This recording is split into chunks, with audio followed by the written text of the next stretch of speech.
Hi అండి. Welcome to the Durga shorts. చెప్పాను కదండీ మార్నింగ్ మా ఇంట్లో సాంబార్‌తో ఇవాళ సండే బదులు అని చెప్పి, ఇంకా నైట్ అయితే చేపల పులుసు అనమాట.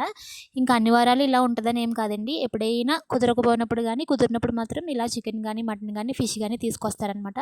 మా మావయ్య గారైతే ఎవరో తెలిసిన వాళ్ళు చేపలు పట్టాము చెరువులో అని చెప్పి ఫోన్ చేస్తే వెళ్ళి తీసుకొచ్చారండి. జిలేబీ చేపలు ఇవి చాలా బావుంటాయి టేస్ట్ కూడా.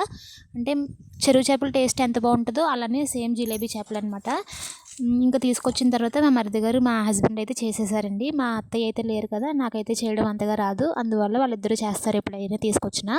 ఇంకా తీసుకొచ్చిన వాటిని శుభ్రంగా కడిగేసి, ఉప్పు వేసి పక్కనైతే పెట్టాను. ఇంకా పులుసు రెడీ అయిన తర్వాత పులుసులో అయితే వేసేస్తున్నా. టైం అయితే ఇప్పుడు 7 అవుతుందండి. ఇంకా చిన్నుకి తినిపించలేదు.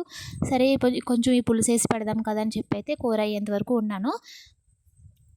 ఇంకా పులుసు మరిగిన తర్వాత చేపలన్నీ అయితే ఇందులో వేసేసానండి. ఇంకా మంట కూడా బాగా మండుతుంది కాబట్టి ఇంకా బాగా అయితే మరుగుతుంది పులుసు కూడా.